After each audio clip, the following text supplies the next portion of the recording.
Producer Akash பாஸ்கரனுக்கும் மறைந்த முன்னாள் முதல்வர் கலைஞர் கருணாநிதி அவர்களுடைய மூத்த மகனான மூகா முத்து அவர்களுடைய பேத்தி தர்ணீஸ்வரிக்கும் முந்தானேத்து கல்யாணம் நடந்தது. இந்த கல்யாணத்தில் முதலமைச்சர் ஸ்டாலின் குடும்பத்தோட கலந்துக்கிட்டாரு. அதுக்கப்புறமா தமிழ் சினிமா பிரபலங்களான சிவகார்த்திகேயன், அனிருத், நயன்தாரா, விக்னேஷ் சிவன், தனுஷ் அப்படின்னு சொல்லிட்டு பல சினிமா பிரபலங்களும் கலந்துக்கிட்டாங்க. நானும் ரவுடி தான், காத்து வாக்கில் 2 காதல் போன்ற படங்களை கோ ப்ரொடியூஸ் பண்ணவர் தான் ஆகாஷ் பாஸ்கரன். இப்போ தனுஷ் எழுதி இயக்கிட்டு வர இட்லி கடை அப்படின்ற படத்தில் தனுஷோட சேர்ந்து ஆகாஷ் பாஸ்கரன் அந்த படத்தை கோ ப்ரொடியூஸ் பண்றாரு. இந்த நிலையில தனுஷ் வந்துட்டு ஆகாஷ் பாஸ்கரன் அவருடைய கல்யாணத்தில் கலந்துட்டு இருந்தாரு.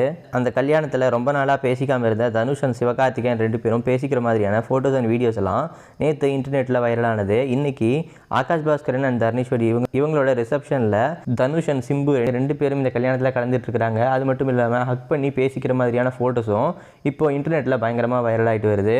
இதுக்கு முன்னாடி சிம்பு அண்ட் தனுஷ் 2 பேரும் சில வருடங்களா பேசிக்கிட்டது கிடையாது. காரணம் இவங்களுக்குள்ள இருந்த சினிமா போட்டி, அதுக்கப்புறமா இன்னும் சில பர்சனலான பிரச்சனைகள். இதனால இவங்க 2 பேரும் சில வருடங்களா பேசிக்காம இவங்களுடைய படத்துல டயலாக் வச்சு மாத்தி 2 பேருக்கும் பதிலடி கொடுத்து பேசிட்டு இருந்தாங்க. இந்த நிலையில இவங்க 2 பேரும் இங்க ஒன்னா மீட் பண்ணி ஹக் பண்ணி பேசிக்கிறது ரொம்பவே வைரல் ஆயிட்டு வருது. இந்த நிலையில தனுஷோட ஃபேன்ஸ் இப்போ கொஞ்ச நாளைக்கு முன்னாடி நயன்தாரா நெட்ஃபிளிக்ஸ்ல அவங்களுடைய பயோபிக் படத்தை ரிலீஸ் பண்ணாங்க. இந்த படத்துக்காக நானும் ரவுடி தான் படத்துல இருந்து சில கிளிப்பிங்ஸை யூஸ் பண்றதுக்கு NOC கொடுக்க மாட்டேங்காத தனுஷ் அப்படின்றது போல நயன்தாரா சொல்லியிருந்தாங்க. இந்த நிலையில தனுஷ் அண்ட் சிம்பு 2 பேரும் இப்போ மீட் பண்ணி பேசிட்டு இருக்காங்க. 2 பேருக்கும் பிரச்சனை அப்படின்னா நாங்க ஒன்னு சேர்ந்துருவோம் அப்படின்றது போலயும், நயன்தாரா கொடுத்த ஆக்ஷன்னால நடந்த ரியாக்ஷன் தான் இது அப்படின்றது போலயும் தனுஷோட ஃபேன்ஸ் எல்லாம் சொல்லிட்டு வராங்க.